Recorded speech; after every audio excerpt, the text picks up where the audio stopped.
Hello, and welcome to the Tower Coffee Hour. I am your host, Preston or Ty Tyree, and in this episode, we cover the latest PIAC Commission meeting for the Mueller community. It was held on Tuesday, September the 9th at 6 p.m. in room 1111 of the Austin Energy Building on Mueller Avenue. It was a very light agenda, and I was the only person in the room that wasn't there as part of the meeting. To begin, there was a short staff briefing on the Browning Hangar and efforts to designate it as a historical structure. The city is going to wait to see how the master developer gets someone to buy and develop a site, and then work to get the appropriate designation for the site. We did hear that it will be a local historical designation, as a national designation is not possible at this point. The staff also educated the commissioners on the latest state law that extends the timeline for posting agendas for any public meeting. Basically, the law moves the deadline for announcing the agenda earlier by 1 full week.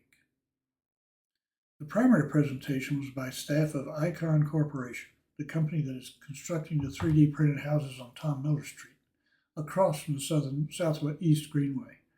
Brooke Burgess and Gungain Melakamalakulu were the Icon staff presenting, and they knew a lot about both the technology and the market for these special houses. The presentation was well done with informative slides and covered a lot of information. Some of the takeaways include that most of the houses have already been sold, and there are 3 houses in the affordable program. It's worth going over to the area and watching if you haven't seen 3D printing in action.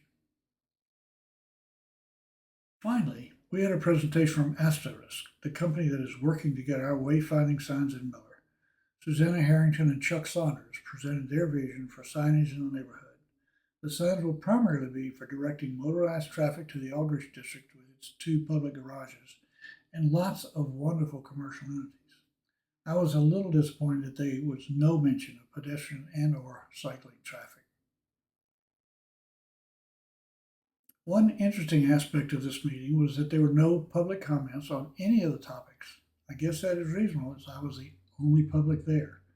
All the rest were on city staff, the commissioners, or the presenters. That was a little disappointing, as this is the group of people that make some big decisions about Miller and our standard of living. So that's the summary. If you want to hear the whole thing with slides and such, it is coming up next. The Icon presentation begins at this time right here, and the Asterisk presentation begins at this time right here. I hope you enjoyed these presentations and that you subscribe and like our episodes about your neighborhood. Good evening.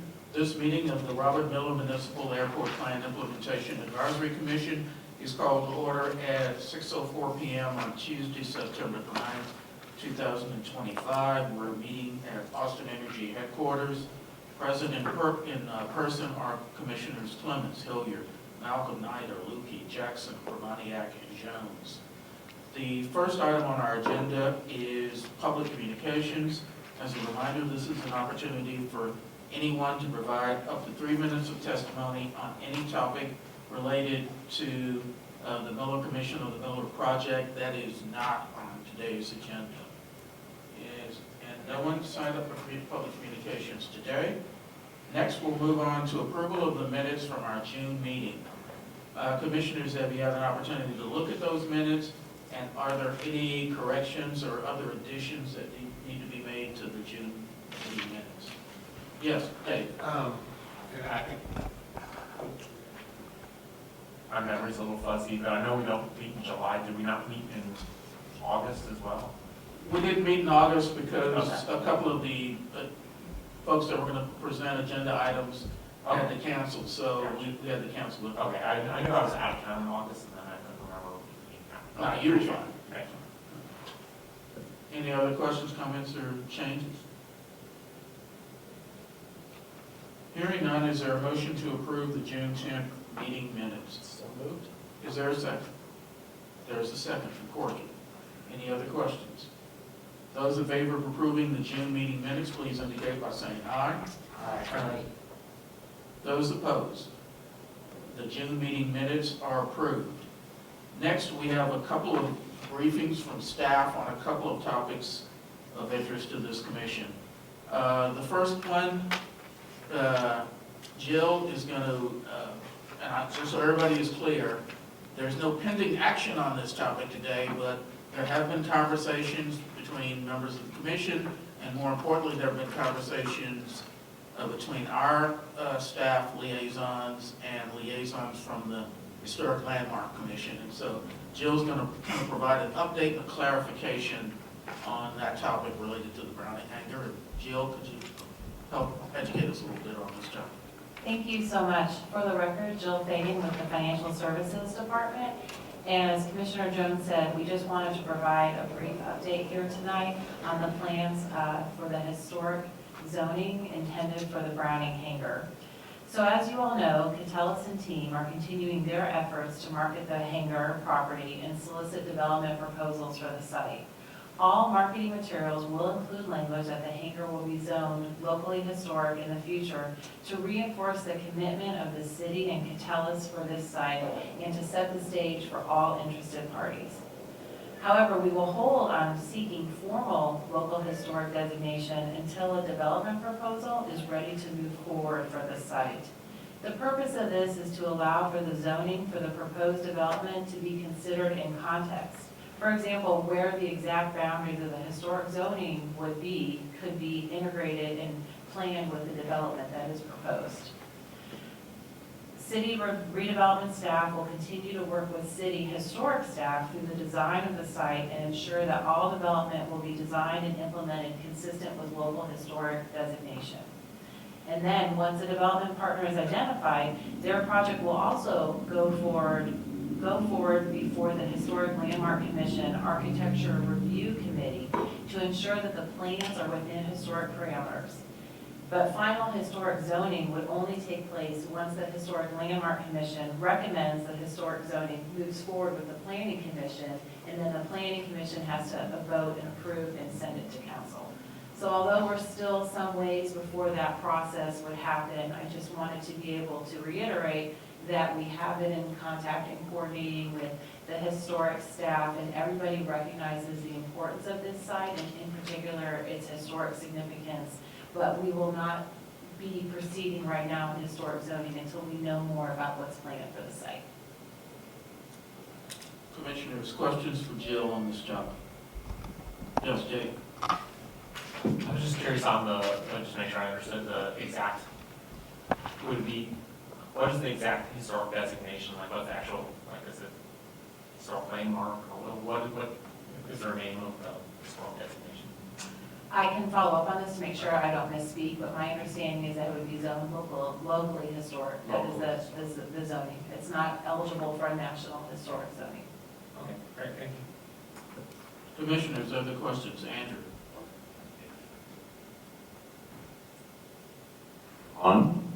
At one time, at least the structure, the only thing that was considered historic was the wooden arches. Is what's being considered the site, the building. I think you identified the boundaries were still to be defined. So.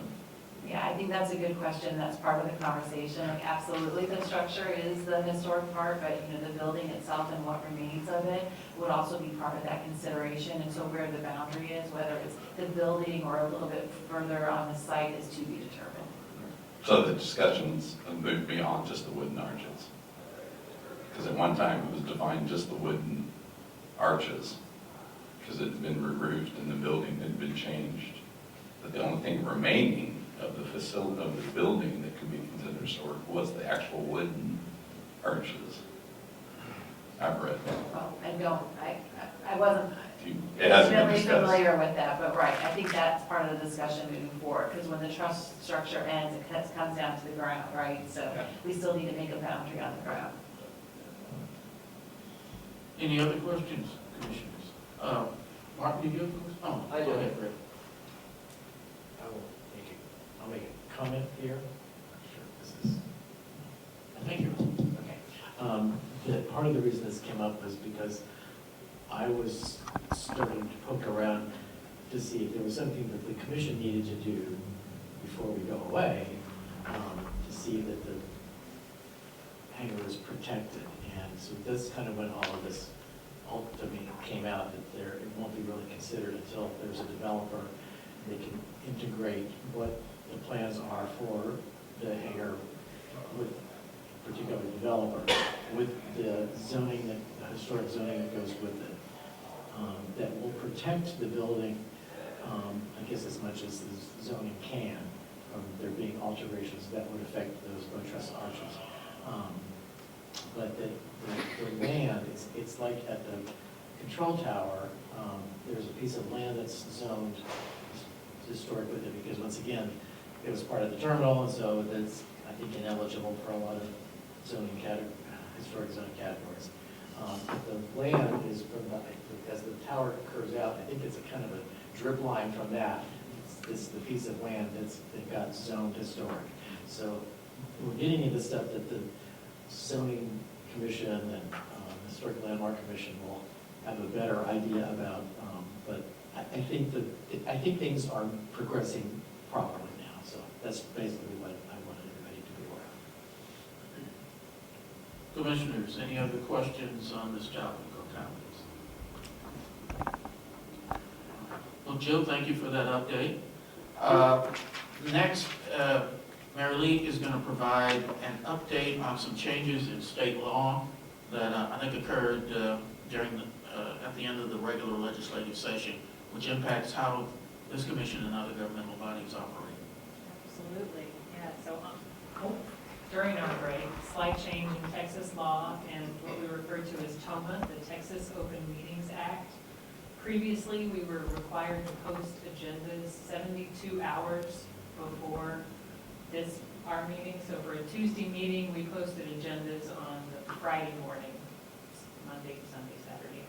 So the law has changed, and now we need to post items on the Wednesday before our Tuesday meeting. So a little more notice to the public what's going to be on the agenda.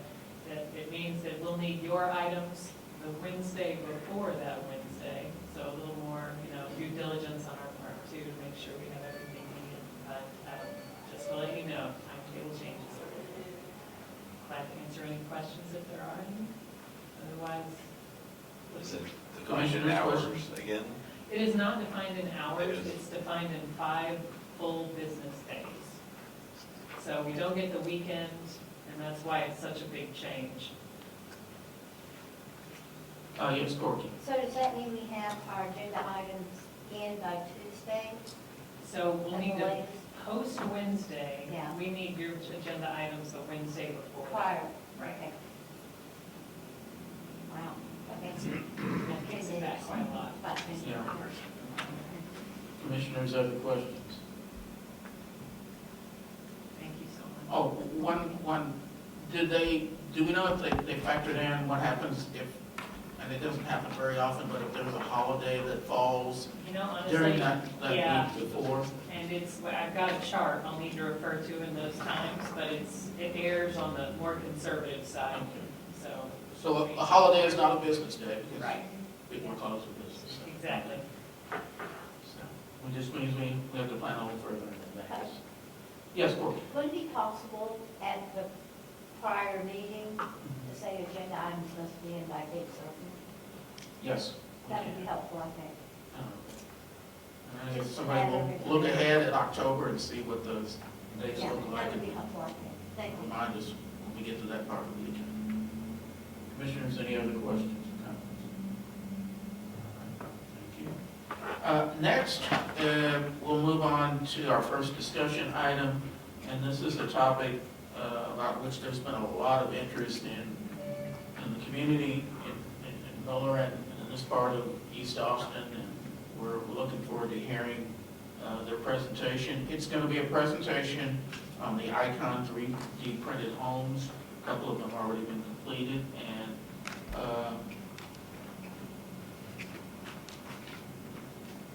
Jill, did you want to make a couple of opening remarks before we bring up our These presenters? folks probably need no introduction, but please, come on up. They've got a great team here for you tonight.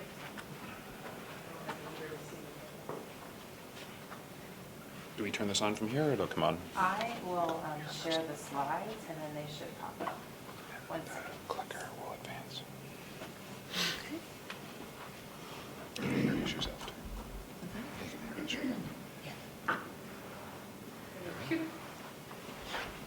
And if you could please make sure you talk in the microphone for the recording. Thank you so much. Sure.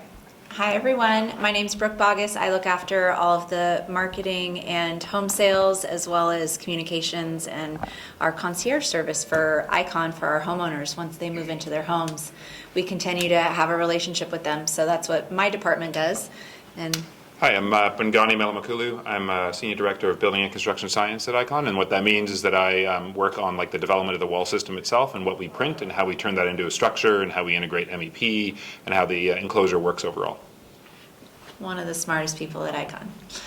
And then also we have Jose here as well, who is managing the entirety of the project, every aspect of it. So if anyone has questions about site-specific things, Jose is here, and then Amanda is our wonderful broker who also knows a lot of information and a lot of people. So in case there's anything, she can answer. But I'm going to just click and show you. So here's a drone shot of what the site looked like a few weeks ago, and already several of the homes are already finished being printed.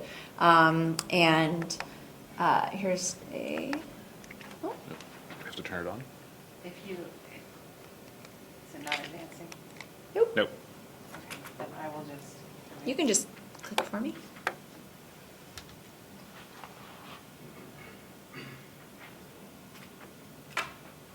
My apologies. We're going to restart this.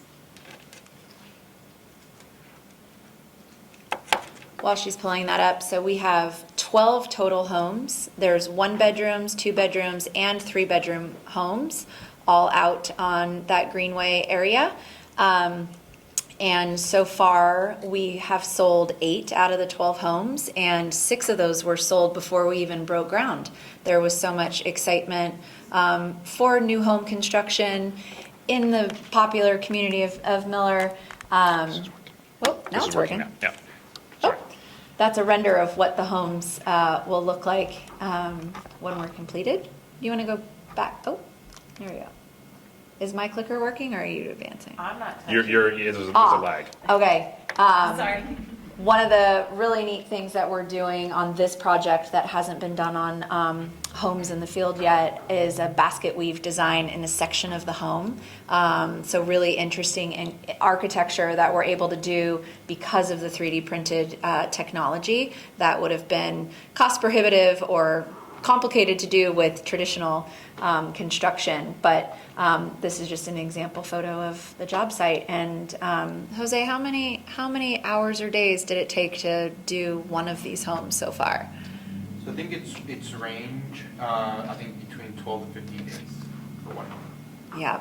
So in Wimberley, Texas, we were able to do a luxury home over 4,000 square feet in 5 months, start to finish.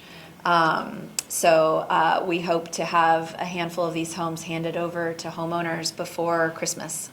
So the speed of construction is great, as well as having reduction in waste on a job site and being able to be extremely efficient in what we deliver, and eliminating 8 or so trades that you would typically need to coordinate, all separate people all coming in to do different aspects of a wall system.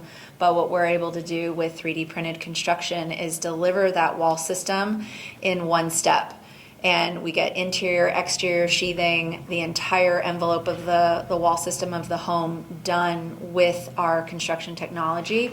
And then the trades come in to do your typical plumbing, electrical, roof, windows, doors, etc. the same way as traditional construction. But this wall system delivery is incredibly efficient, fast. You get more design freedom and more curves and shapes that, again, would be more cost, more time, more labor, more materials to do if you weren't using robotic construction to make it happen. So the design aspect of these homes is one of the great benefits. And then this week, Dwell Magazine just named the 25 most important homes of the last 25 years. And one of our homes in East Austin was on the list, called House Zero, designed by Lake Flato. So that was like a huge honor for us, because that home specifically was the first time we ever said, we're not going to take someone else's architecture and print something, that's supposed to be designed to be built traditionally. We said, let's do something that's purposely built to be 3D printed. And there's not a straight line in that entire house. There's not a single piece of sheetrock. And the home continues 4 years later to receive awards and recognition as being this hopeful future inspiration for architecture and sustainable design. So that was a big win for us this week. This is an example render of what the interiors of the homes will be. Lots of windows, lots of natural light. So really beautiful homes, and the homeowners are extremely excited. We've invited them out to the job site. They've got to see their houses be printed and watch the whole process going on, which has been really exciting. And they were, the ones that got in early were able to pick their finishes as well. So we gave them lots of options for that. I'll turn it over to Bungane just real quick to just give a little more overview and the tech and the building performance of the homes. Yeah, so I'll run through some information here, like on the background of Icon and who we are as a company, and sort of how that technology has changed over time, and also the long history that we have actually working with the City of Austin and printing in the City of Austin. So the mission of the company is to develop the technology that enables us to deliver resilient, high-performance homes at scale. And we think that the homes for the future need to be better.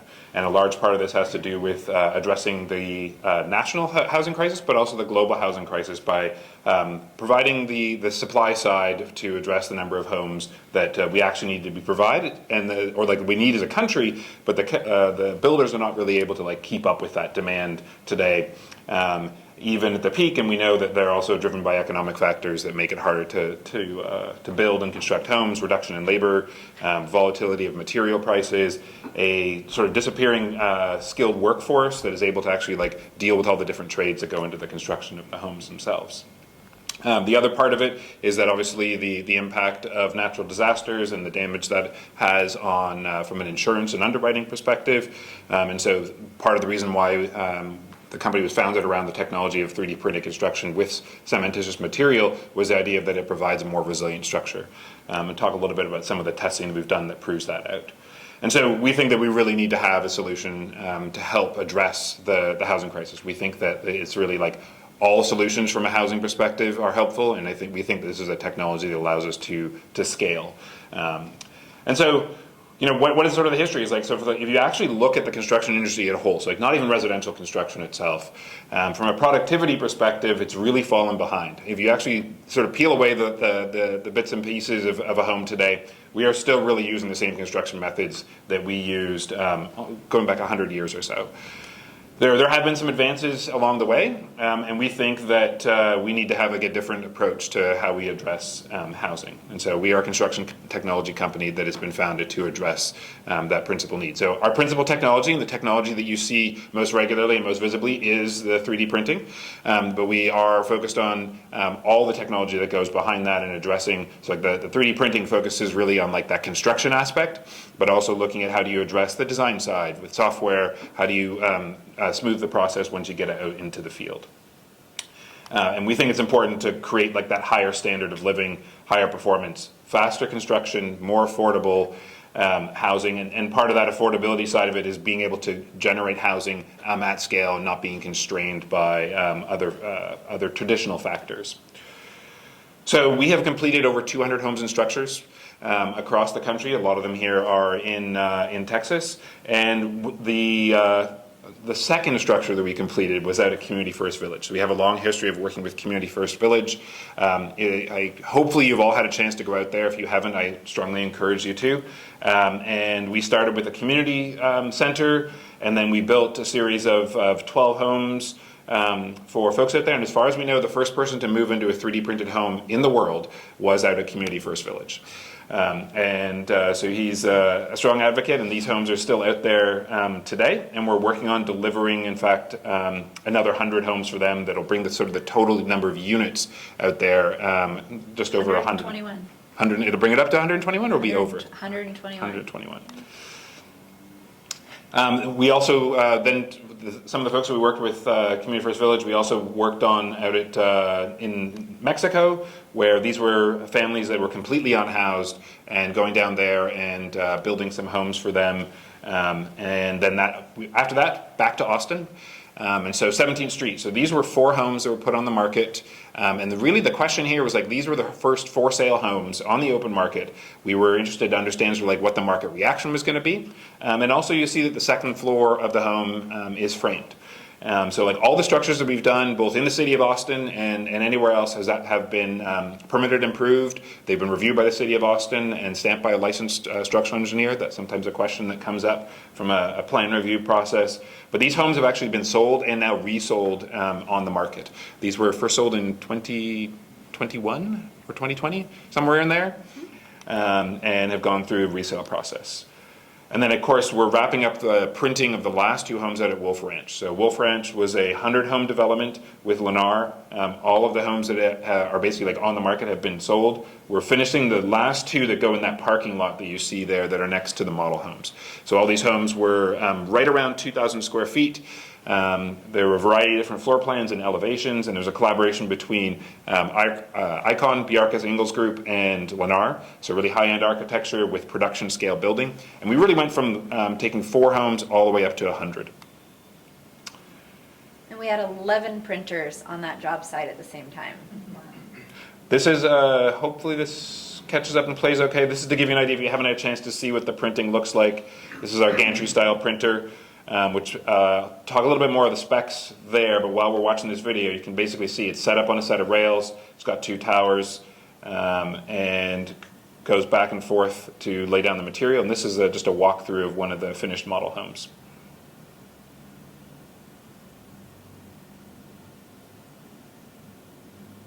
So they were all about 3-bedroom and 4-bedroom units with 2 or 3 bath.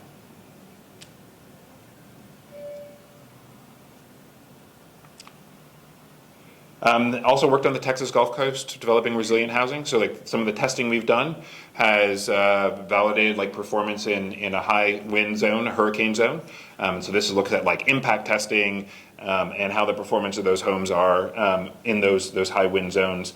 And the residents in these homes were quite happy. These were for folks that had previously lost their homes during Hurricane Harvey and several years later still hadn't received their new homes, and they asked for an Icon 3D printed home. And then, of course, House Zero, which Brooke mentioned, just being included in that dwell list that's down in East Austin. And this was really like the first home that was purpose designed around 3D printed construction. So this was really saying, what can we do with 3D printed construction? It is a technology and a solution for all types of housing. And so this is something that I still get excited to go see even 4 years after it's been finished. And then, of course, the Cosmic, yeah? It's a question, is that the house that was on an AIA home store? Yes. Yes. Yeah. And then the Cosmic Pavilion, which is out in front of the Long Center. So this was something that we worked with the Long Center and the city to create a concert venue for them out in front. And so this is actually a way that's publicly accessible to get up close to 3D printed construction. And so this is a very unique form. We sort of refer to this as like an advanced wall geometry. It's obviously an exterior sculptural structure. One of the interesting things there is that actually, while it looks like the bottom of the wall is very curved, but at any point when you cut a section through, it's actually a straight line. It's really neat. One of the things that we think that you can deliver with 3D printed construction. It'd be very challenging to create this with conventional building materials. And then housing, we've also done a bunch of work for the Department of Defense. And they're in sore need of housing as well, and so they are interested in like solutions and technologies that allow them to be able to create durable housing. So they use some barracks that we've done, some in Texas as well as in New Mexico, and strong interest from them on being able to improve the type of housing. If anybody has family members or served themselves and have made their way through Fort Bliss and the barracks there. They were not in great shape. They are not in great shape. They need better housing. And so these are occupied now by service members. And then I think this closes it out. Is like part of also our work is actually doing work with NASA in off-world construction. And this is it's interesting, this idea of like taking this technology and 3D printing construction technology and how do you apply it on the moon? And often a question is, well, what do you learn by going to the moon? Well, one of the things about printing on the moon is that we are going to need to have like highly autonomous solutions. So the main elements that NASA would be interested in executing first is actually infrastructure. So they would actually, the robots would show up before the astronauts arrive and basically autonomously print the landing pads, the roadways that they use once they arrive. And so that learning that we can take from how to create autonomous technology, we're able to bring back to Earth and apply it to basically like scale. So today we're using 2 operators on our printers. We actually started with much more when we started our early days of Wolf Ranch, but the idea is to be able to actually move in a direction where you have multiple operators being able to control multiple printers, and the idea behind that is that you're able to scale your production with your existing labor force and be able to create more supply. And then the last one, Mars Dune Alpha is a Martian analog habitat that was completed at Johnson Space Center. It's a building within a building. If you are following the space program at all, this is actually an experiment for the humans who get to live inside about 1,400 square feet. Having been inside some of those rooms, it's basically these front areas are their dwelling areas. They'll spend a full year in a simulated Martian environment, and there's full Martian regolith around it. There is the appropriate time delay between sending messages. If they want to go outside, they have to put on a spacesuit. It's a really interesting program, and they wanted to use 3D printed construction to sort of see how people would react to the environment. The next crewed mission moves in October. They just announced the new 4 crew members this week. Yep. And then rounding it out is El Cosmico. So El Cosmico out in Marfa, the developer and owner of El Cosmico is looking to redevelop and move the existing elements of the existing site to a new site. And part of that new site is an expansion of the property itself, which will include new hospitality units, which you see over on the right, as well as new vacation homes for sale that will be part of the overall hotel and hospitality complex.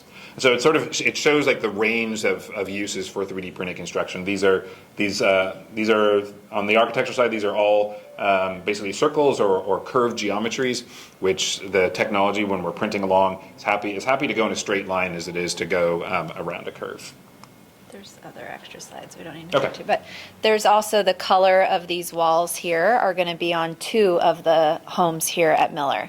It's kind of a sandstone color, and it was quite popular in the sales cycle that those were the ones people wanted the most. So if you see, some will be gray and some are this kind of sandstone color that you see from El Cosmico. But yeah, we'll take any questions anyone has. Chris? Commissioners, questions for the ICON team? We'll start with Martin and then go around the table. Well, that's fascinating. Y'all start out with a concrete slab? Yes, we have printed straight for the Marine Corps in California. We printed a vehicle hide structure that was straight on the ground for like exponentiary deployment of machines and being able to go where you don't have time to pour a slab. So we have done that, but all of our homes are built on a traditionally poured slab, and then our next gen construction system that we'll be launching here soon can do multi-story as well as formwork for foundations and full wall enclosures, and multi-story is sort of the future. But for right now, the Vulcan construction systems that are out here at Mueller are printing on top of traditionally poured slab. Does that include the plumbing already in the slab? Yes, all the stub-ups for plumbing are there, and then as the printer prints, it knows exactly where all of those elements are. So during the print, it's all accounted for, and then all the MEP and rough-ins are all planned during the vertical construction. So it's very easy for those trades to come in and pull things through It's almost like at the very first time, like plumbers showed up or fire inspection showed up or mechanical, electrical showed up, it was like oh, wait, this is actually quite easy. But in the beginning, it was like, wait, what is going on? But it's all very intuitive in the process. Courtney? This is very exciting. I've been watching you guys for a long time. Oh, I was so delighted when you ended up out here helping us in Miller. Thank you so much. Oh, we're so excited to be here. Are any of the structures that you're building in the affordable program or the market rate? Yes, there are 3, and 2 are already sold of the 3. Thanks to Amanda. Those started at $195, and those are 1-bedroom units. Yeah. And please, I know that the structures are marketed in different configurations. Can you talk a little about that and explain how that works? Sure, you floor plan size, Yeah. 1 bedroom. The ones that can be the 1 and 1 as opposed to 1 Sure. plus 1. Sure. Like that, and then On 2, certain- 3.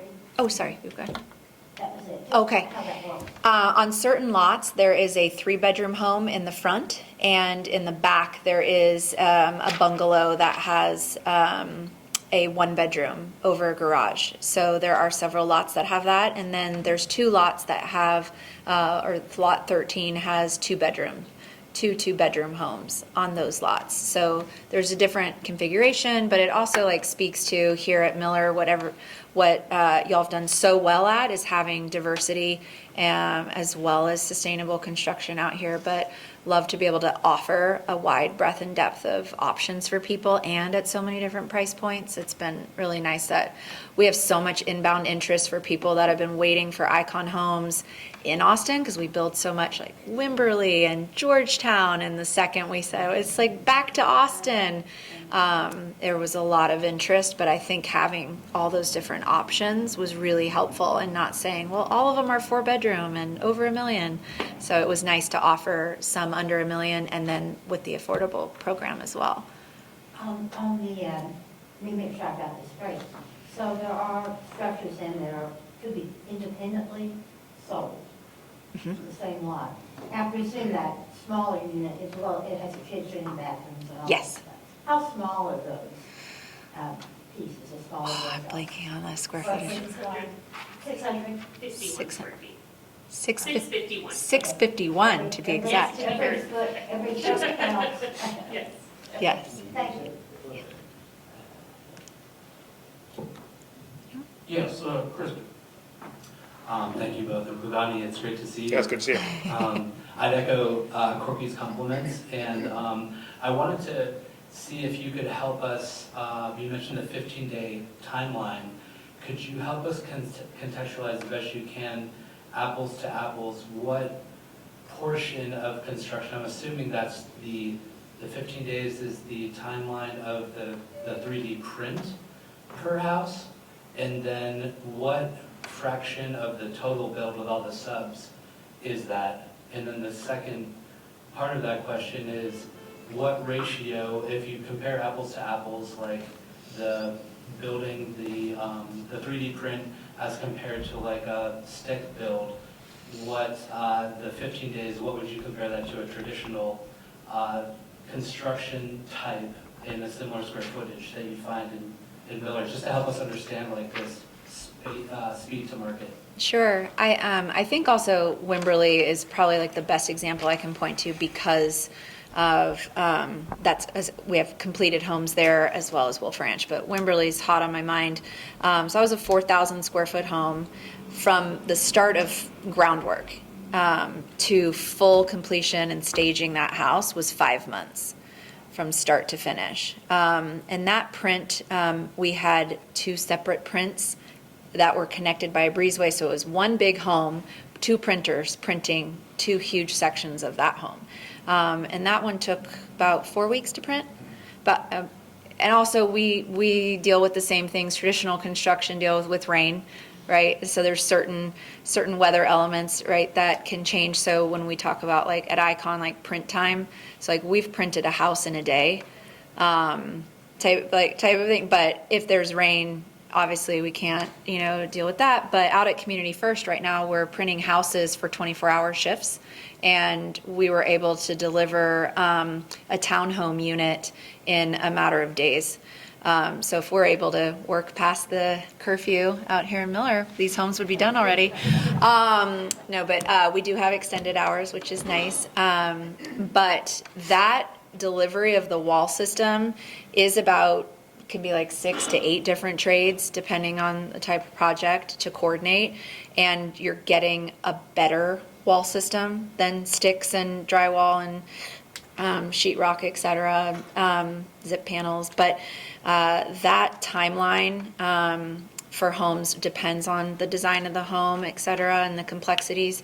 But in general, you're saving time, you're saving labor, you're saving materials. There's all these other efficiencies that happen with that. Timeline for traditional, like subs that come in after through to completion, like we just finished fully printing, did the framework on one of the 2-bedroom homes, and that home's going to be done beginning of November? Correct. Fully November. And when did we start printing? July-ish? Yeah, end of July. Yeah, so July to November. And as we scale, like the efficiencies that happen when the trades come in to do the work, like out at Wolf Ranch, if there's like a flight of 12 homes, like that work becomes super efficient. Those trades come in and they're lined up to do the work on those homes. So things start getting super efficient. Like the last tranche of homes at Wolf Ranch were a lot of speed and savings on those. So that's kind of the promise of 3D printing, integrating with other trades. Anything else you want to double down on?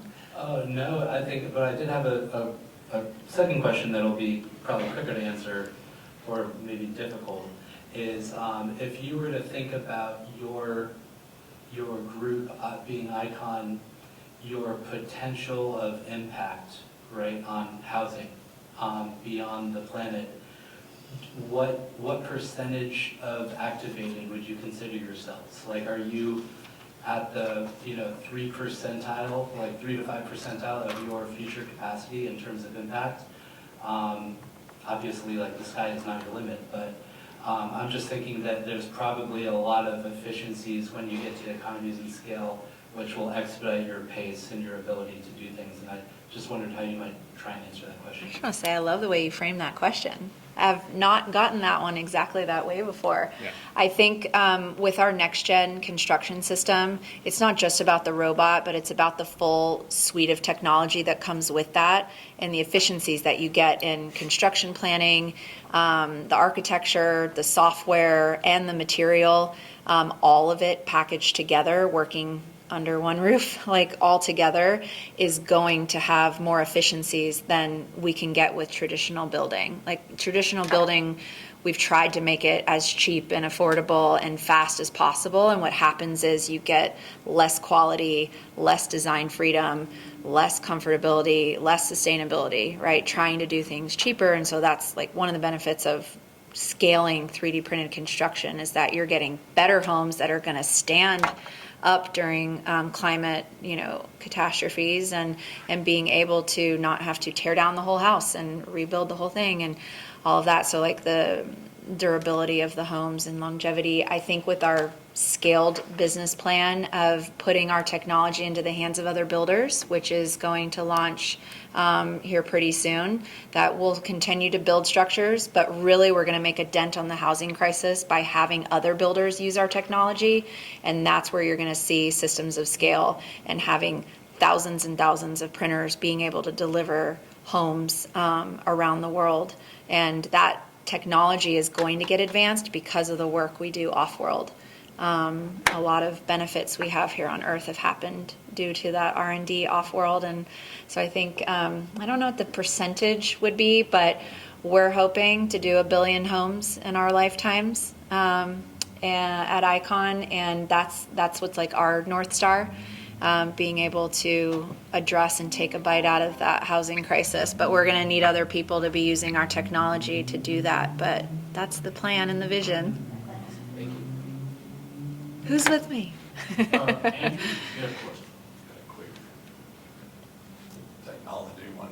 What is the smallest radius, or is achievable, or has been achieved on what would be considered a corner?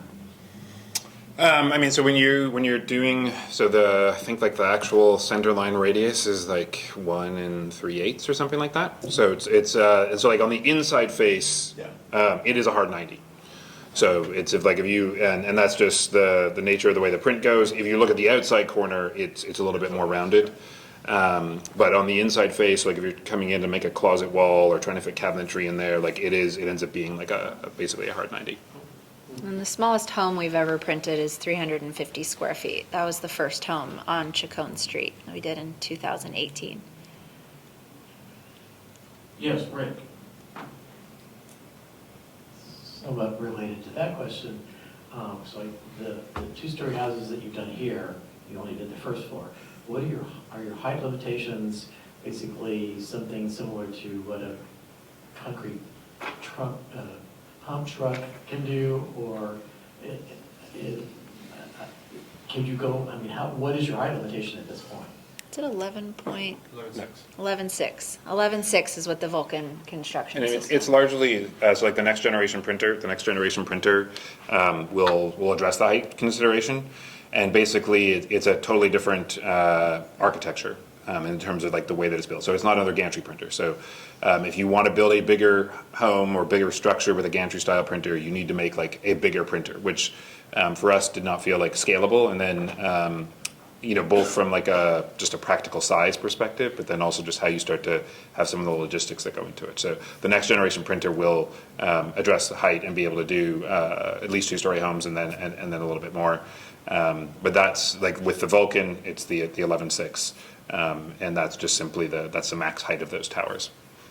Well, thank you. It is all very fascinating.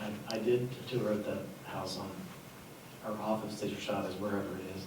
I was fascinated by it. So thank you for coming here. I want to get your names. If you can spell them out for me, or if we have a card or something. Okay. Jill will get that Sure. first then. Just your comments about the first person to move into a printed home that's here in Austin. It's just wanted to throw this out because I just read this today. I think it's Allendale, there was the first set of centrally air-conditioned production houses in the country back in the early to mid-50s, I think it was. And so they had all kinds of people monitoring, how it worked for people and how it changed their lives. And did they learn to keep the windows closed and stuff like that? So I thought, well, that's just as Austin being the first in some of these things. That this housing thing is pretty cool. So thank you for that. Yeah, no, that's great. Also, one of the communities that Bungane spoke about in Mexico, like those families, like they're often like the last to receive technology innovations. So that was something like near and dear to our hearts, to be able to bring technology somewhere where the people were living on $3 a day.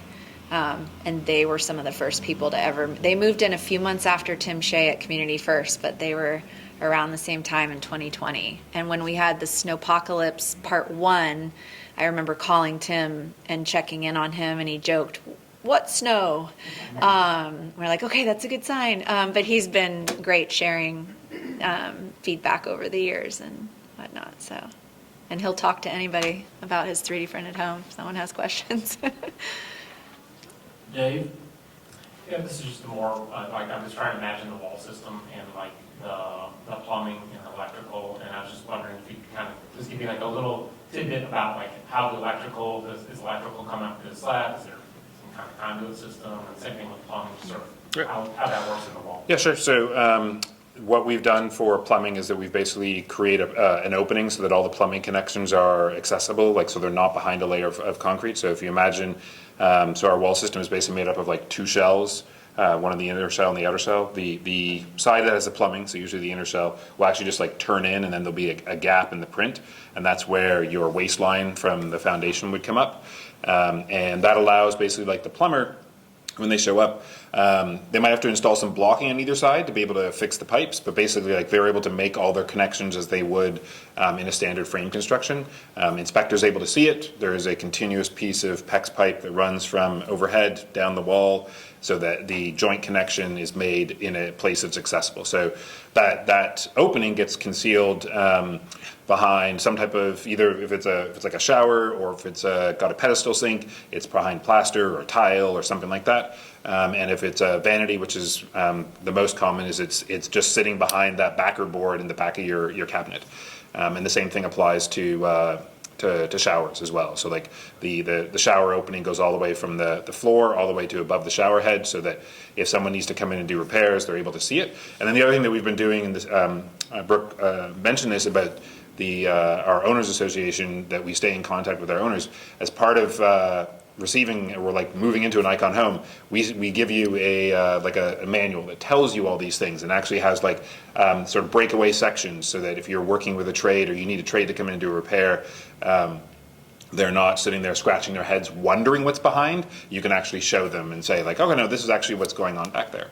On the electrical, we will cut most of the openings while we're going through the printing process, while the material's still fresh. And then afterwards, the electrician will come back and pull wire from overhead, and then install it into a metal electrical box. And so that metal electrical box is like a masonry box that they are able to fix basically directly to the wall itself. Thank you. Yeah, no problem. Commissioners, other questions? Oh, yes, Courtney. Just thinking about all this, I'm thinking about maintenance. Your houses are what, 4 or 5 years old, your first houses? 2018 is the 18? first. So what kind of maintenance issues do you have with these homes? Sure. They go through ice and cold. Any hurricanes? Do you know I'm sure you've tested all this material one side and the other, but I'm just wondering about just general maintenance issues. Sure. No, it's a good question. Wolf Ranch is probably the best example, like at volume 100. The service calls that come through for Wolf Ranch have been your most typical, like HVAC related, nothing to do with 3D printed wall system. And some of the calls have been people just, how do I hang my TV? And then we show them first we went out and we helped people and showed people, and then I made a bunch of YouTube videos, and now they're like, oh, it's that easy. So now people are doing that themselves. But those were like the most calls so far. And then HVAC has come up. I don't think anything specific. It's a pretty the low walls. maintenance system, so Yeah. there hasn't been, in terms of like additional maintenance, like there's nothing additional that people end up needing to do. And I don't think that we've had any structures that have had like a direct hurricane, like the hurricanes come straight over the top of them. There's one, I think, that's up in the Florida Panhandle that was like close-ish to one of the hurricanes that came through. There was an earthquake near where the community is in Mexico. It was a 7.4, but it was decent miles away, but it did affect the area, and the homes down there sustained no damage. The homes along the Texas Gulf Coast, only one call, and it was something HVAC related as well. So no, it's been good, but yeah, we'll stay in touch, and we have similar like 1, 2, 10 warranties and very specific information for homeowners. Should they want to do something structural to the house, you would follow the same, like hire a structural engineer and probably consult with Icon. If there was something you wanted to take out an entire wall, yeah. Yeah. Yes, go ahead, Rick, and then So to kind of follow up on that, like the first air-conditioned homes, the reason that it hadn't happened earlier was because lenders were not willing to lend for this construction because they didn't think that people moving in would be able to afford them. But it's curious because the whole banking industry and lending and all that, has that been an issue at all with your kind of construction? I'm glad you asked that. Not just lending, but insurance, and in the very beginning, being involved with like Fannie Mae, Freddie Mac, having long-standing relationship with Wells Fargo. We have seen it's more of like the time it takes to just educate, especially huge companies like State Farm, Wells Fargo, and just all the different layers and getting in front of all these folks. But we've now gotten to the point where Wells Fargo is a preferred lender of Icon. We have multiple different lenders on different projects, but we definitely offer Wells Fargo as a lead in innovation in that sense. And then on the insurance side, like homes are struggling, people are struggling to get home insurance, but it's actually better and easier to get your homes insured if they're 3D printed, now that we've brought along the companies and gone through the motions of explaining, and Bungani and I both have been working on that for quite some time. So we're really excited to be able to forge these partnerships, and we think more will follow. But it will be more accessible to get 3D printed home mortgages and insurance with the structures. But, like anything brand new, when you're dramatically shifting any industry, there's going to be an adoption curve. And so the more people we get in front of and the more questions we answer, and it's just a matter of time. And Martin? I'm curious about what the actual 3D material is, the printer material. We call it Carbon X, and it's a more recent mixture because we continue to work to decarbonize our material. And there was a white paper written by the MIT Sustainability Hub 2 years ago now. Has it been 2 years already? I guess it has. Woo. And comparing it to other forms of construction, our full suite plus the material has the lowest carbon footprint of building at scale using our material, our construction technology, et cetera.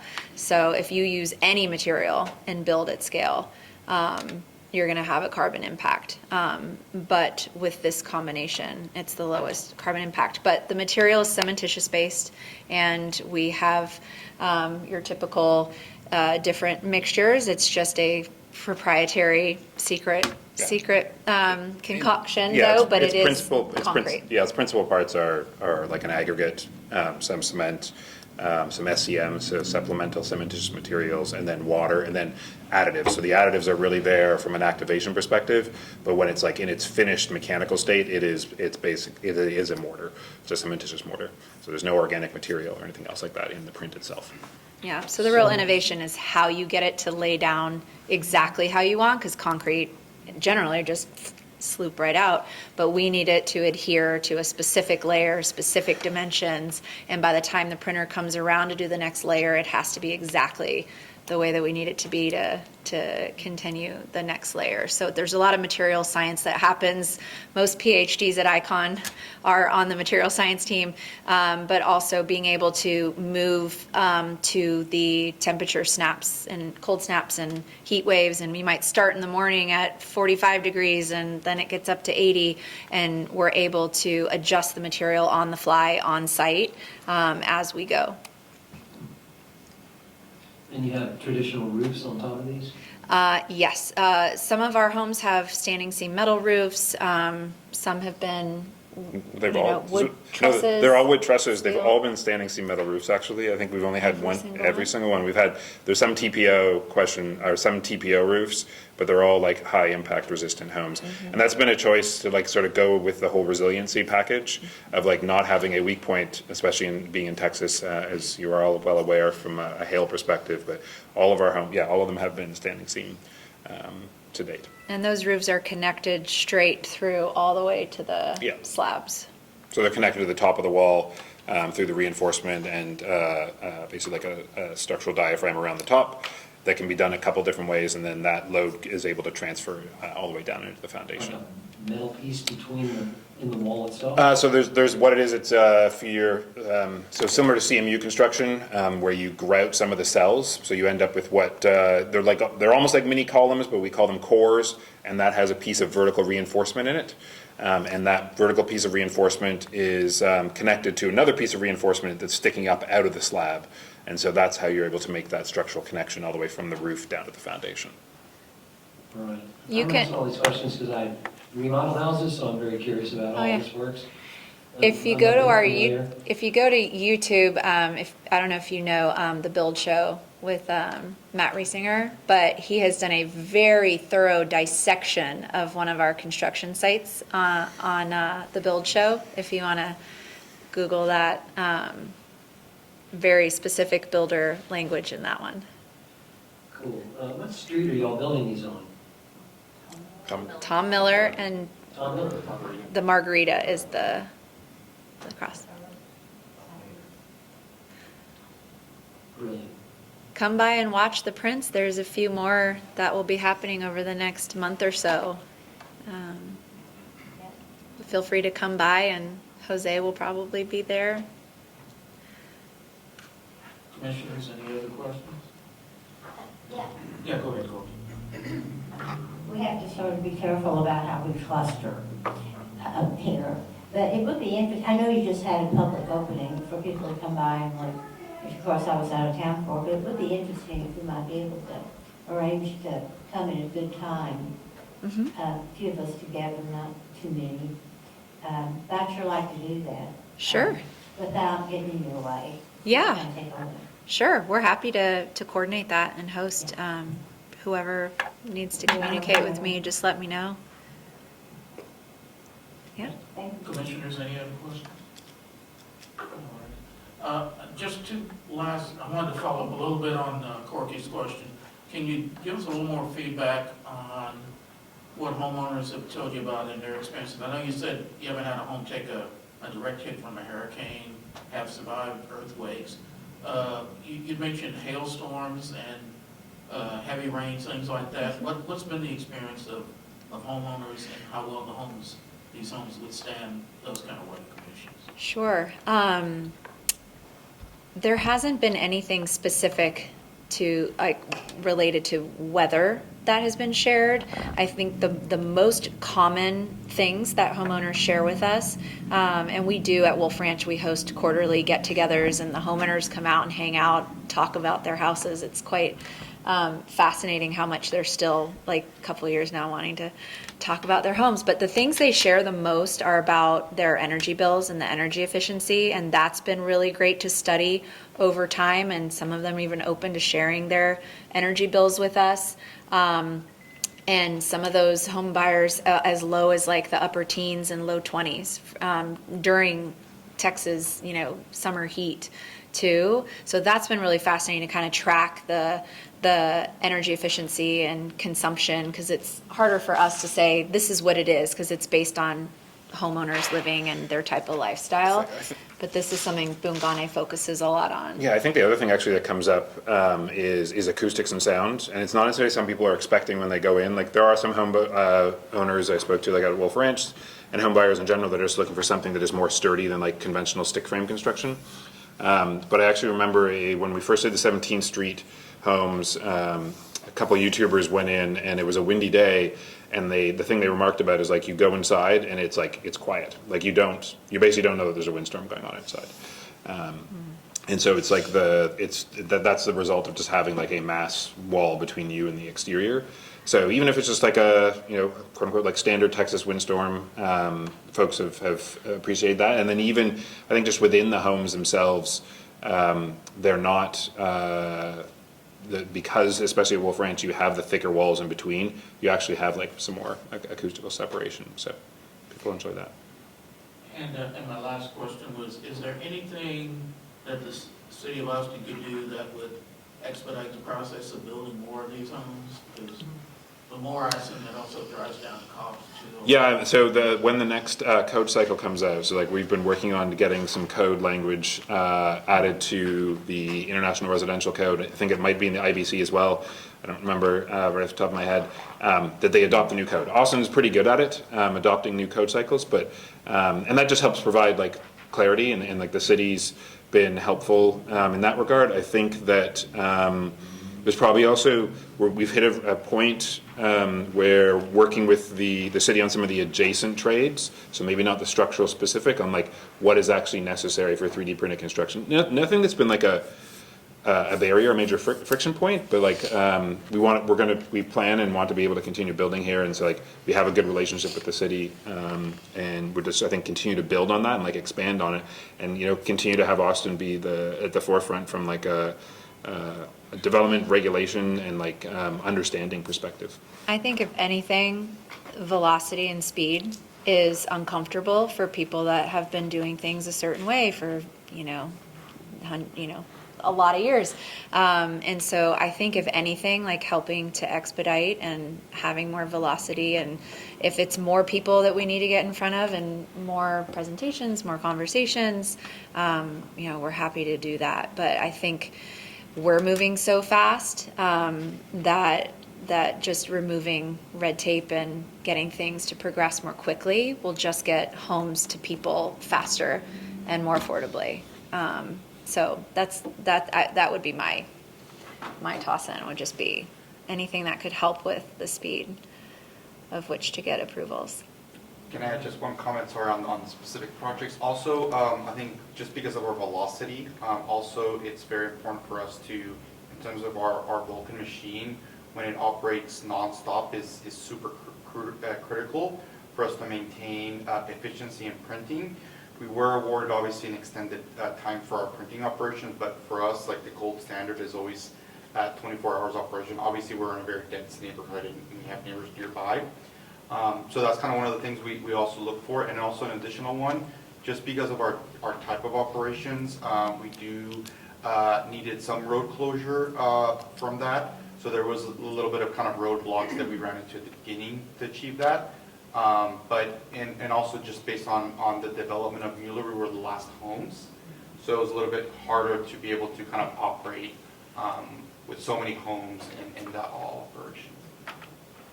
That's good to know and helpful information going forward. So I want to thank you all for this excellent presentation. I get the feeling we're looking at the future of how things will operate going forward into the middle of this century, and we look forward to seeing more of your homes go up all over this community. So.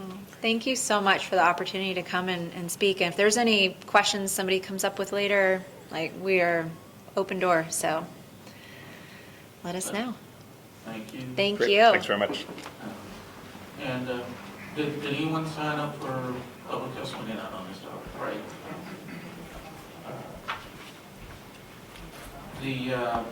The next item on our agenda is an update on the Miller Wayfinding initiative. And I think it's going to include some information that some of us have been looking forward to for some time. Also, thank you for scheduling us after Icon's amazing work. Commissioners, again, Jill Fagan. It is my pleasure to be able to introduce Suzanne Harrington and Chuck Sanders with Asterisk Design Group. And I actually fumbled that just with Asterisk. But as you all know, wayfinding has been a topic of some importance in many conversations over the years here at Miller in terms of trying to figure out what type of wayfinding is needed, where the wayfinding is needed. And this was something that the project team intentionally held off for some time in order to wait for the right time, the right consultants, the right team to be in place, and to really determine what wayfinding is needed. And I know we have some slides to share, and I'm sure there will be some questions, but I also just want to add that this may be the first of some wayfinding. There are opportunities, and I know that Suzanne and Chuck will speak about that more. But this first phase of wayfinding it has a certain bend to it, which you will see, but it doesn't mean that it's necessarily the last of the wayfinding conversations. So I think y'all have the ability to advance the slides, but let me know. if Oh, you I haven't even it's- looked. Okay, the clicker. Okay, Hi, thank you. everybody. I'm Suzanne Harrington. I'm a principal with Asterisk. We do a lot of work in the built environment, including signage and wayfinding. Chuck Sanders, senior designer at Asterisk. And for the record, we don't do any work that is off-planet. So following that, everything we do is very terrestrial. It's a lot to follow those guys, so thank you. I have to say before we start, I started working on this particular project, the Mueller project, in 2004, I think it was, on the original identity for the project with Greg Weaver and Catullus, and I've been involved with this plot of land kind of continually since then, whether it was like temporary construction signage.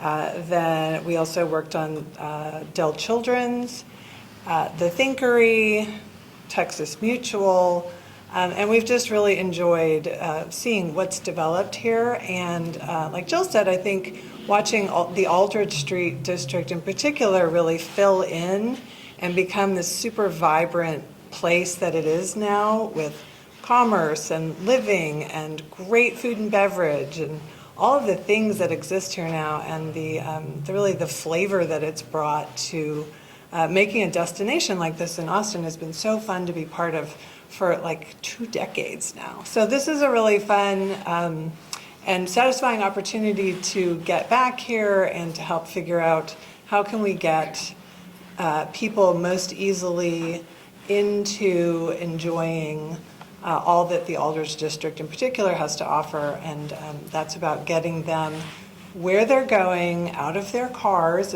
or off of their bicycles, if that's their means of, or public transportation, but getting them really to the place they're looking to get in with the least amount of friction. And that's kind of what drives most of what we do in a lot of our wayfinding work.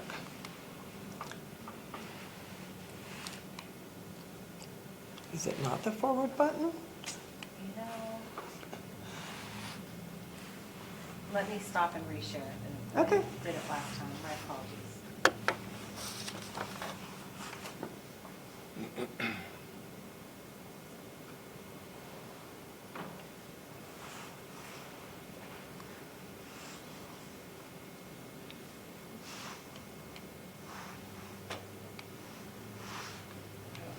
I'm Can you afraid forward? it might be the battery, and it's not even allowing me to move this forward. No. This is where we have to move to hand puppets or shadows. Thanks. Oh, My or did I just turn it off? Oh, did you turn it off? Oh, Yeah, I'm going to Oh. Okay. try to reshare. Well, while we're getting there, I will tell you, you know, sort of the things that drove this effort right now. Really, again, the evolution and nearing completion of all that the Aldridge District is. If we would have done this back when we worked on the Thinkery, which was, I'm not even 12 years ago, we would have had a much different problem to solve, a much easier problem to solve. And so now is really a great time to be doing this. This project acknowledges that visitors come from throughout Austin via different access points. So we've looked at not just the Aldridge District, but also, there we go, various access points. Okay.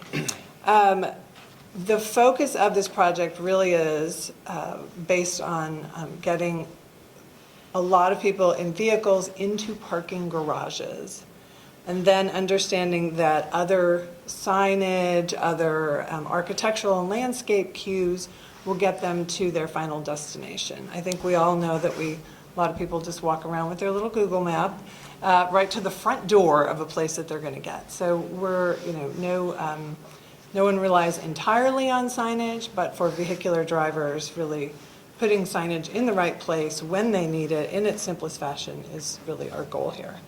And then we may consider later a second phase of pedestrian signage if that's needed. We just haven't gotten there yet. And then we're also going to show you a little bit today on a proposal for putting some street banners along Aldridge to help define it as a destination, which is important also just for marketing purposes for all of the retailers. So And then we have a little bit of signage in this program that will support the shop homes off of, is it Poggy? That square. Okay, so again, our priorities here are vehicular sign, next one. The designating primary entrances, like helping people confirm that they are entering Miller, helping visitors get to Aldrich Street, and ensuring that they get to the two parking areas. So the district itself and the two parking areas. Now Chuck's going to go through design language. Yeah, I'm just going to read through some quick design statements about where we arrived. So in an environment like this, with so much visual stimuli and so many uniquely branded elements, we find it most impactful that the design is the simplest. A clean, straightforward design keeps the focus on legibility, making sure the information is easy to find and easy to read. The design isn't meant to compete with other sight and visual noise. It stays in its own lane. The materiality follows the same approach. We use products and materials, finishes, and parts that are durable, easy to source, and simple to fabricate, install, and maintain.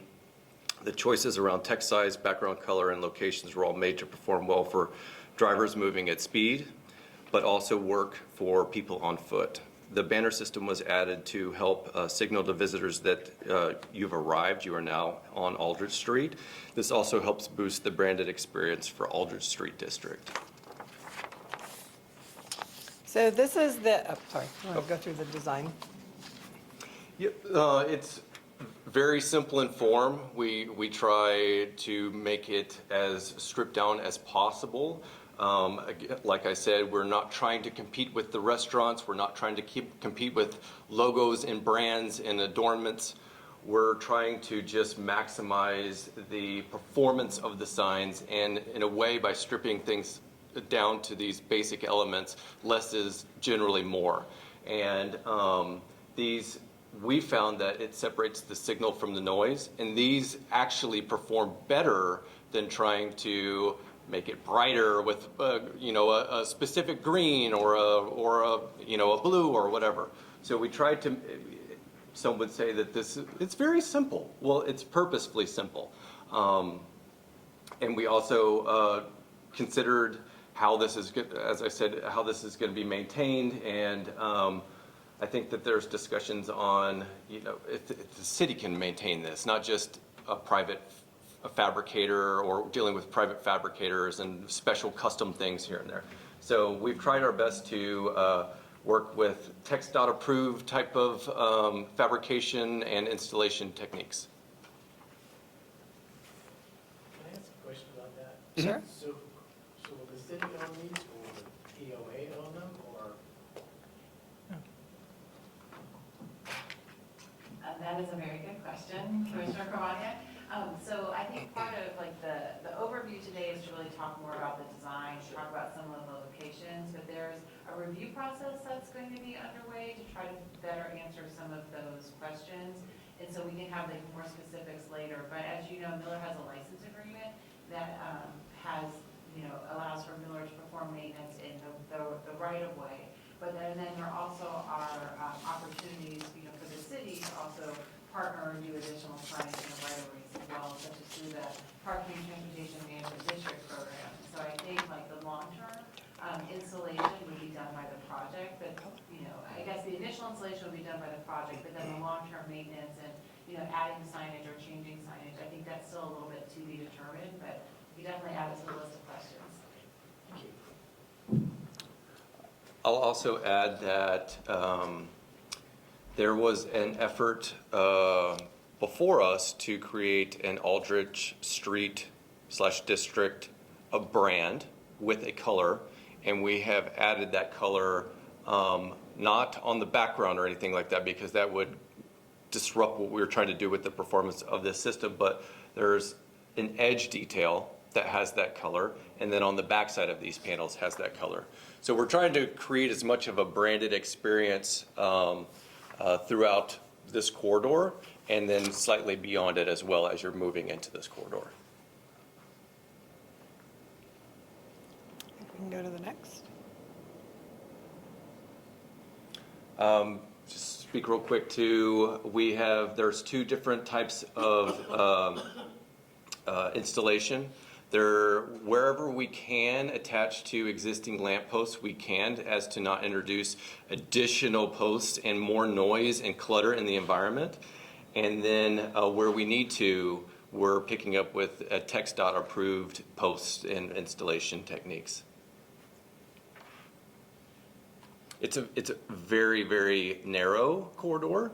Some of these signs are beyond because we're trying to funnel people into this street, but it's very dense. And so we took that into consideration on all the locations. I, as well as someone from Catellus, we walked all of these locations and assessed every one of the locations. We've stripped it down we had more locations and we stripped it down to its most essential amount required to do what was necessary for this wayfinding package. So this is a sign location plan that represents, 34 sign locations that are gonna go through a final review. But you can see they intercept visitors at a couple of points on the perimeter, and then the intensity of the signage kind of increases as you get closer to the parking garages, because that's really where we're trying to get people to. And that's a very simple way of saying that all of these locations have been orchestrated based on those sight lines and by that intent. Yes? Just a question, back to the prior slide. It looks like from that slide, not this one, but the one before, that the next one, back, from forward. It looks from that slide like Oh. Sorry. One. It looks from here like the major points of entry you've defined are into the campus off of Airport, coming in off of 51st Street, and coming in off of Manor, I guess, down at the south. But we also have an entrance into Mueller from the east. We have a lot of cross traffic that comes in off of Manor Road that way, which has all sorts of issues about that anyway. Is there any signage as you come in from the east on Scott that will lead people in? Because we do it particularly on Sundays from Farmers Market. We do a lot of traffic there. I don't think so right now, but that feedback is great and we can take note of that. And the beauty of a system like this is it's modular and we can continue if there are pain points along the way and more signs are needed, it's very easy to expand this system. That traffic is picked up since the school's been open. So Okay. that eastward inbound traffic is magnified. Okay. Thank you. Thank you. Great question.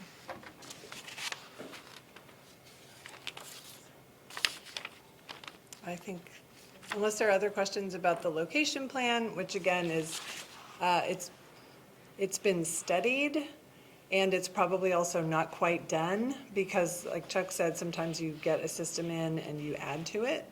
And the design of this system will also allow for very efficient additions or changes just because of the way it's made. It's not a super complex or laborious program to change. So it offers that kind of nice efficiency.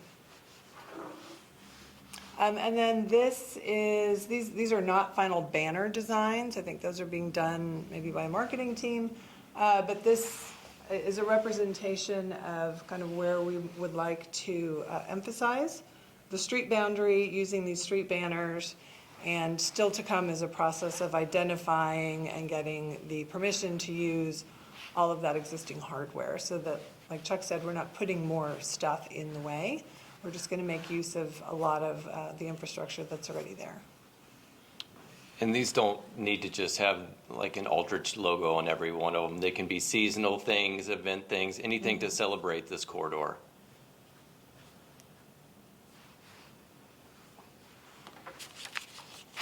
We're on our last one more? Oh, there you go.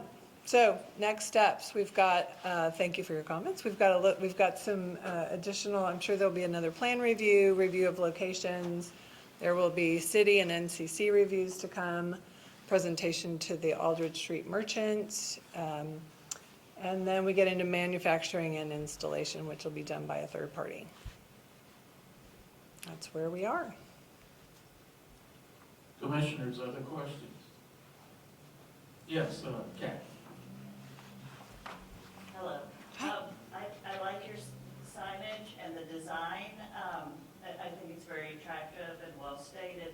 I noticed that there were 5 signs on Berkman, and there's just some places, because of the density and all, that I think we have sign fatigue, because Berkman is just a slew of signs. And I think what happens is that people don't see them. Every time something in the neighborhood comes up, it's like, put a sign, don't feed the Right. ducks, don't do this, don't do that, And there's just so much sign fatigue, I think things have lost their impact. And it's just so, it's crowded. And Berkman, to me, looks crowded with signs now. I don't know what all they say, mainly speeds, I think, or stop signs or whatever, but, and I know it's for all, I know they're necessary because they're destination finding, and that's important. So, I don't know, I just wanted to comment on that, because sometimes I just feel claustrophobic on that. Noted, and we can take a look at that. I will say that we focused the location, so there were two levels or 2 heights of signs. The signs on Berkman are the lower because of the density of canopy of trees, eclipses most signage that you put in the area. There's also the on-street parking, so we've located these along the median. So when you're going along, you'd be looking, you'd see the sign directly to your left, and not significantly off the roadway, which is really hard to see, especially if there's a tall van or anything that's blocking that view. And so maybe we're adding to the sign fatigue, but we're trying to make sure that it's at least visible and clear and performs well out in the environment. But we can look at the locations for sure. Yes, Courtney. I don't want to beat this to death, that you've been on this project for 2 decades. I know you've dealt with the founding principles of Mueller, and I'm very sensitive to that. Having lived here now 18 years, so I've almost as much experience here as you have. I lived right in the middle, just the planning. I'm thinking about the perception of the east entrance being lesser than the other 3. And I'm not sure what I'm saying about that. I'm sure you've probably dealt with that. I think it's important that all people feel their area, wherever they are, surroundings, and for the people who envision what this project is, feel equity, although that's not a word that people throw around in a positive way much anymore. But I do think that it's real important to consider that that's not the back door, you know what I mean? Because we do have the not-for-profit Rathiever Village over in that area, and the skate park, and many amenities. And I'm sensitive to your need to get people to Aldridge. I just wanted to put that out there. Sure. I just would like all the areas to feel equally accessible. What are some known cross streets that you're trying to identify on the east side that we need to be aware of? That stops that comes in off Maynard. Okay, Maynard. Okay. That's pretty much the east main, east-west. Okay. I will, oh, sorry, go ahead. Go ahead, I'll answer, but I want to follow up. Okay. One of the things we talked a lot about this project, particularly at the perimeters, which is not at all to discount the need to add something to the east side. But part of that discussion was just how much do we want to differentiate and define the neighborhood boundary as other than what surrounds it.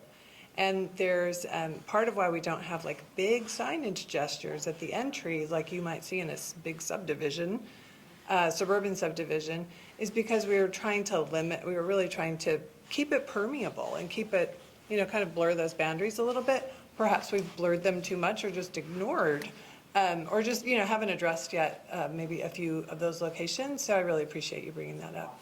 Yeah, sure. So thank you for that comment, because Windsor Park, to the north here, is a identity crisis with Miller. I think you might be aware of that. All kinds of stuff gets named Miller up there, and it's not just there, it's all around. Yeah.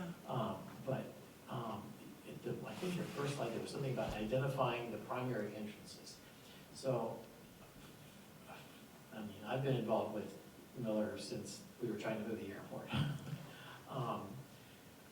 From basically now Tilly has completed through, it is on 51st Street, from Tilly to Cameron Road 35. There are more streets and driveways or alleys in that section than there are on the rest of Miller combined. There are more ways into Miller there. And not every one of them needs to be a big entry.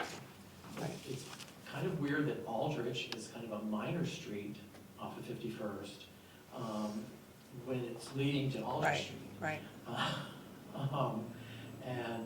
Miller Boulevard doesn't have a lot of the businesses on it that people are gonna, walk to or things like that, but it's got the big intersection. So, how are you dealing with that? Are you even aware? No, I would say a lot of that has been discussed, and one of the things that always goes into a location plan like this is understanding how all the different components of wayfinding and the tools that people use go together. So if Google Maps or Apple or whatever technology it is people are using funnels you to a couple of primary entrances, we often try not to confuse people by signing other entrances. And so it's kind of trying to find that balance between how much is too much, how much is confusing people, and then also, of course, sightlines and things like that. So that's kind of the spirit in which we look at all the pieces together, because it's never just signage. And by the day, it's, of course, more complicated than that.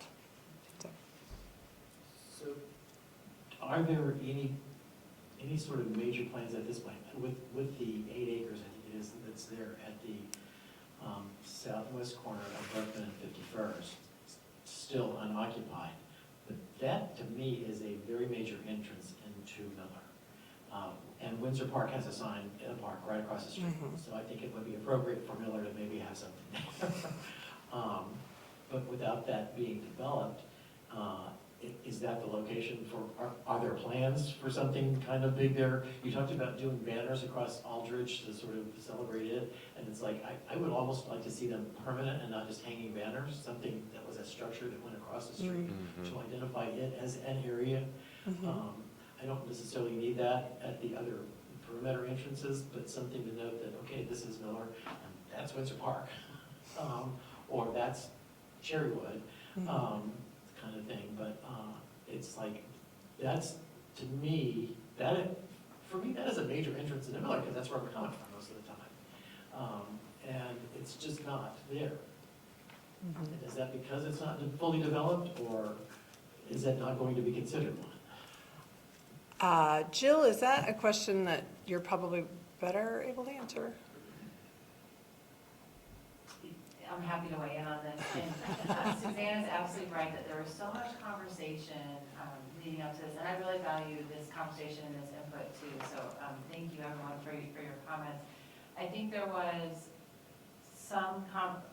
a lot of conversation about how much to say you've arrived at Miller versus, as Suzanne said, you're just crossing from one neighborhood to the next, right? I know Windsor Park has the monument sign in the park, and Miller has the monument sign as you're coming in off of Aldrich. And so there was some understanding that, there's existing signage that, is there right now, what needs to be added.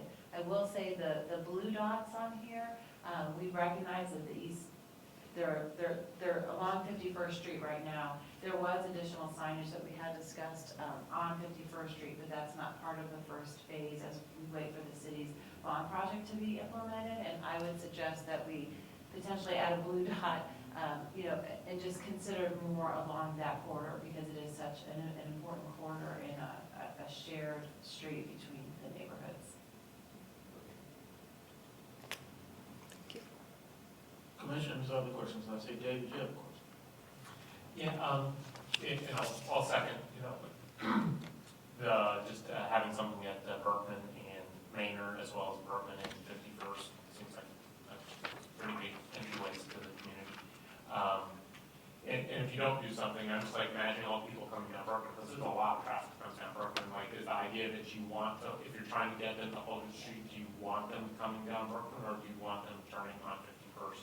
And I don't know the answer to that question, but anyways. I do, Dave. Go ahead. So, the other question is, I'm just trying to imagine some of the signage as I'm coming down Berkman, and just trying to, like, if I'm traveling, and I'm horrible with directions, but I'm going to go from top to bottom coming down Berkman. So I'm going to be seeing multiple signs along the way there, and I'm just trying to imagine what those different, obviously there's some signs for one direction versus the other direction, so I recognize that, but just trying to understand as a driver, when I hit that top one, is that giving me different information than the one down from it, or the one down from that, or the one down from that? Like, It's a breadcrumb trail of sequential directions to get you to your destination. Okay. And maybe just so not shown here, there's a whole extra part of this package that has every location, has Google Street Views, has on-site views, all forms of documentation and notes for all of the locations. Right, I'm just trying to imagine sort of like, I guess what's not shown here is sort of like where you're trying to get the people to. There's two district garages. To the two garages.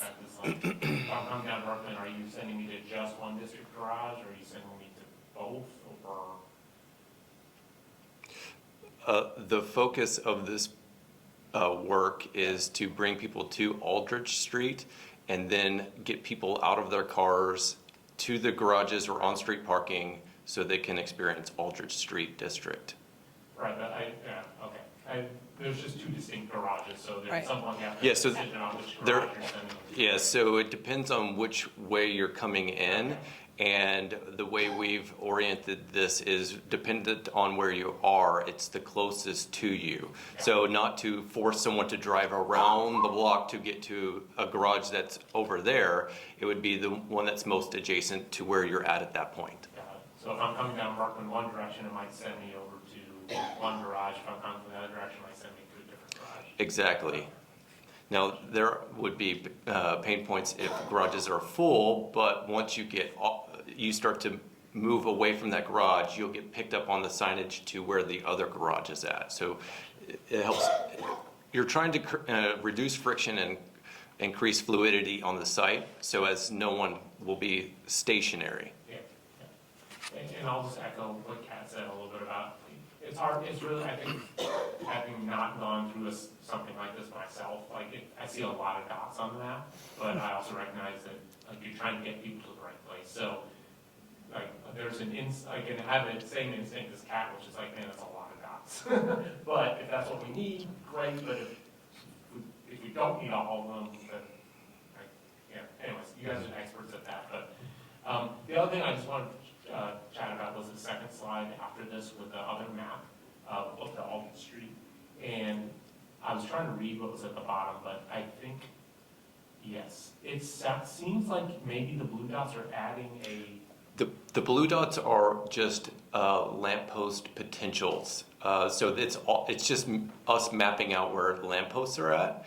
existing lampposts or potentially new ones? No, existing. Okay. Existing. It's just a reference for where things live in the environment, and then the red is proposed potential locations. Obviously, you don't have to do all of these. Okay, got it. Yeah, because at the bottom of the legend says additional light posts.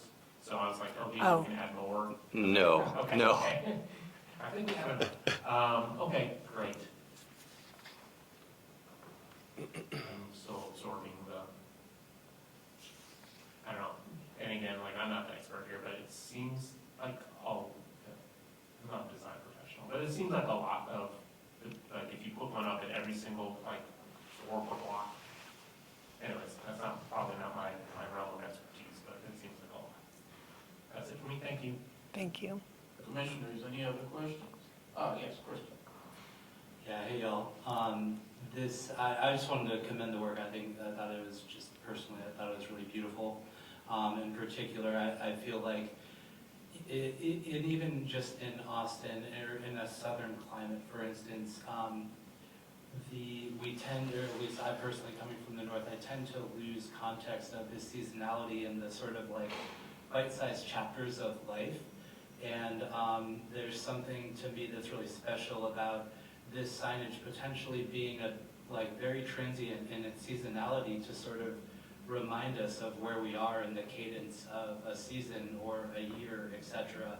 And I think in this district, really being the center of gravity or the heart of the project is just really exciting. And then also just want to commend you on the edited, like the simplicity of the larger signage package too. That it's clearly not your first rodeo. That's awesome. Thank you. And lastly, if you can go back to the last slide, Jill, that'd be awesome. Yeah, I don't know if this is a good idea or not, but I was thinking sitting here about like when I'm traveling and when I really need wayfinding and a feeling of like landmark meeting, wayfinding, and it tends to be when I'm traveling like beyond region. So we're sitting in the car, we're going San Antonio to Fort Worth, and it's like, oh man, I could really go stretch my legs and the kids are getting crazy.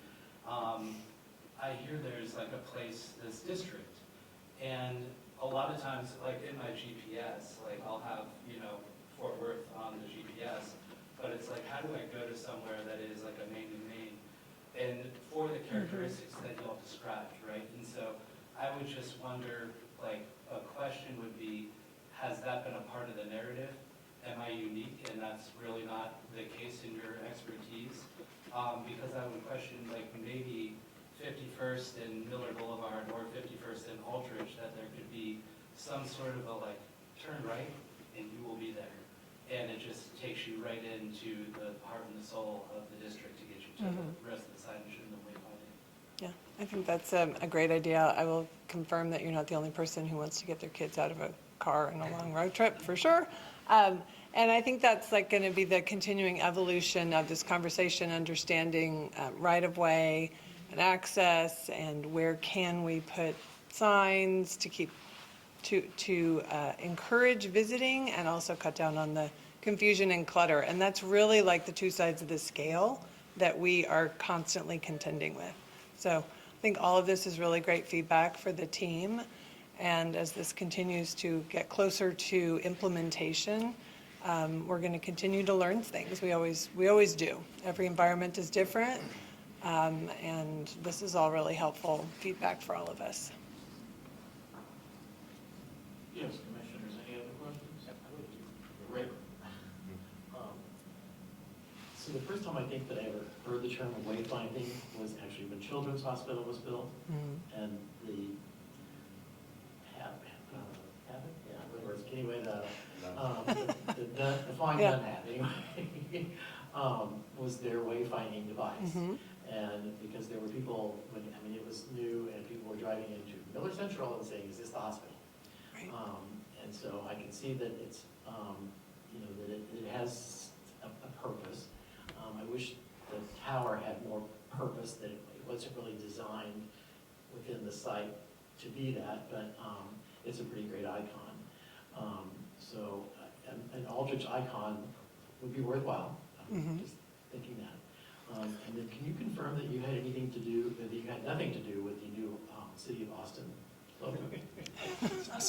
So another term that you can learn is placemaking, which you're talking about. Yeah. I'm an architect, I know that. Okay. Term, but, yeah, anyway. Yeah. When we have the opportunity to influence a project and bring in kind of more intuitive wayfinding, whether that's working with architects on entrance details or landscape architects on paving patterns or things like that, all of that adds up to really great intuitive wayfinding. This was not that situation as a creative or problem-solving project. I wish we could put like a Nessie Loch Ness at every, a different kind of sculpture at every corner, like that would be great. But a lot of people also would just not see those things. So this is really a project about, like Chuck said, kind of boiling it down to the really fundamental, simplest things to catch, to make sort of the tightest net that we can for the most visitors with the limitations of an environment that's pretty built out, and then also something that can be efficiently deployed and maintained. So those are kind of the strings that we were trying to pull on. I am not going to comment on the City of Austin logo. We were not involved. Corky? I'm glad you're not commenting on the City of Austin logo. Thank you. Not my place. I thought, as I was sitting here listening to this, and I love wayfinding. I follow HOK's wayfinding at DFW, from the beginning of that. And wow, it's pretty cool how you can't find anything here. Nevertheless, I was having lunch with an acquaintance last week in the Aldrich area at Colleen's.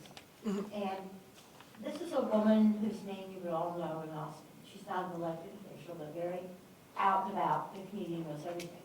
I was trying to explain to her how to get to a parking garage.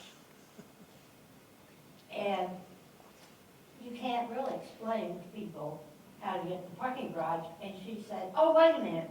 Is that the Alamo Draft House parking garage? And I went, yes. That's the one we want to go to. Right. So we do have some iconic places out here that people know. But it's really hard to explain to people how to get to a parking garage out here. And I'm sort of dumbfounded when I was struggling to try to tell people how to do that. And she was the one that said, oh, is that the Alamo Draft House? I'm like, yeah, that's it. I think so I'm that, happy for your work. thank you. And I realize the problem you're trying to solve. Well, I think that anecdote you just shared kind of brings up two things. One is that if you don't name things for what they are and explain them to people, everyone brings their own name to something, and then you don't get the consistency of language. And that's part of what we tried to do here is we're only directing you to three things: the Aldrich Street District and one of two named parking garages. That's all this is doing, because more than that dilutes everything. The other thing that's true is that I think once the Merchants Association sees this, they can do a better job or a job of also kind of mimicking the same direction in the language that they push out to their customers, the things that show up on your Resi reservation reminders and things like that. Like when you're coming to Colleen's, you want to park in the McBee garage, and we want to call it the McBee garage and make sure everyone calls it the McBee garage. And then, right, so tell them what you're going to tell them, and then deliver on that in the environment. So more pieces to the puzzle. Commissioners, any other questions? All right. I just have one last one. A comment I concur with. I realize this is, the focus here is Aldrich, but I do concur with Corky's comment about with Zach Scott, and at a future time, maybe looking at some wayfinding for some of the destination points on that end of the street. It's one of the few that you can actually go all the way through the neighborhood, along with Berkman, and particularly because they've got the middle school on that side. You mentioned the timeline. Do we have a rough idea, and I know there are lots of variables, a rough idea of when the review process will be completed and when you'd be looking towards actually installing the signage? Yeah, we do not have the keys to that kingdom. I don't think we have a specific timeline at this point. So, I mean, there's broad steps that need to be made, and we're happy to, I think, provide an update later once we have more concrete information. But this is not imminent. There's several, there's several months of work remaining here. Well, I want to, so nobody else thank you all for a wonderful presentation.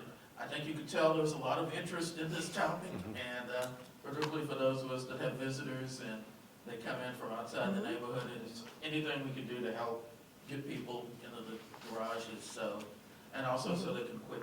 I live on Zach's side, so they can quit parking on my street. On Sundays when they really get closer to the farmer's market than 5 or 6 blocks Understood. away. So, thank you again, and we look forward to hearing more as the project reaches its conclusion. Thank you. Thank you for the great questions and comments and your time.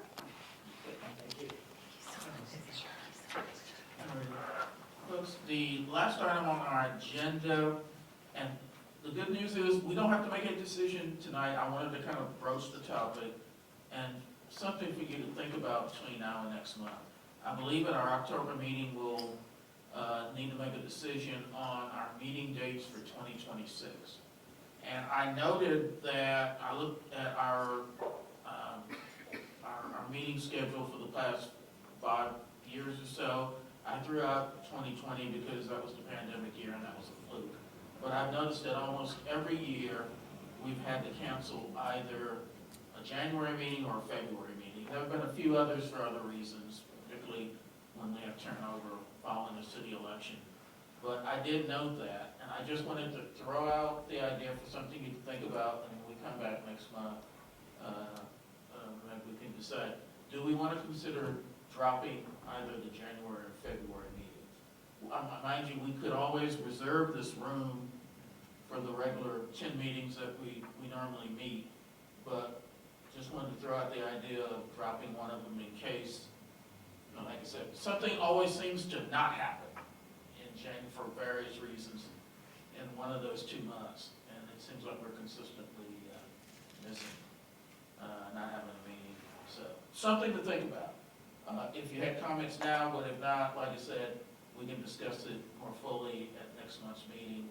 We'll start out with a proposal for the regular 10 meetings, which is, I think, included in our bylaws, but we do have the option of dropping one, so we can always amend it at that time. So, if anybody has any thoughts now, love to hear them. If not, we'll conclude this discussion at next month's meeting.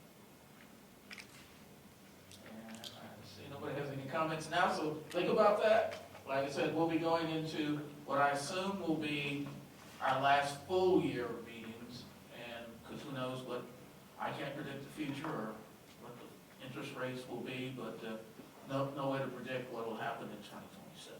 So, with that, let's see, I think we've got a couple of topics already tentatively scheduled for October, and I'm trying, off the top of my head, I can't remember what a couple of them are, but. We have a development update. Oh, yes, and it should be more robust because it's not our terror anymore. Our developer rep wasn't able to attend today, so expect a more robust developer update next month. And MWBE update. Oh, yeah, that's one we had to delay. Okay. Well, while you're looking at that, if there are any other topics, the deadline, do you know what the date it would be for the October meeting? That we need to have all agenda items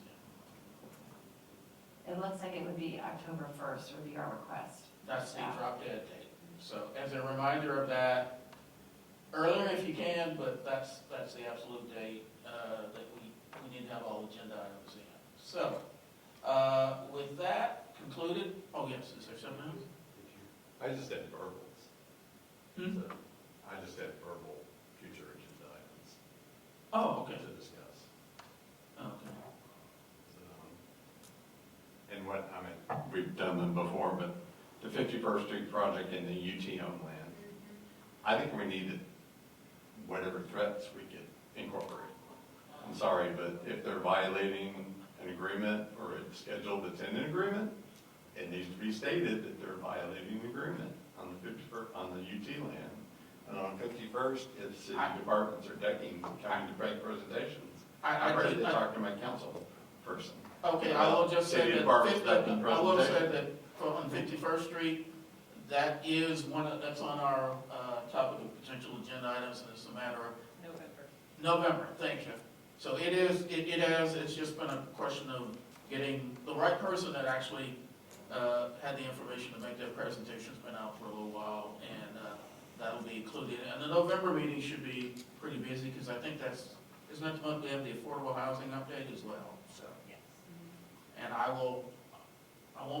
don't have any other comments to make about the other large state entity that you mentioned. So, I do. well, anyway, remember, this is on the record, so. Oh, I'm gonna be nice.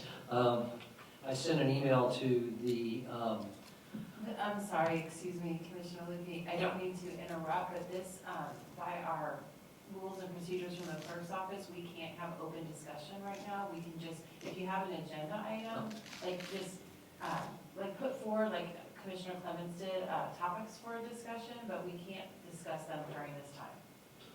Roger that.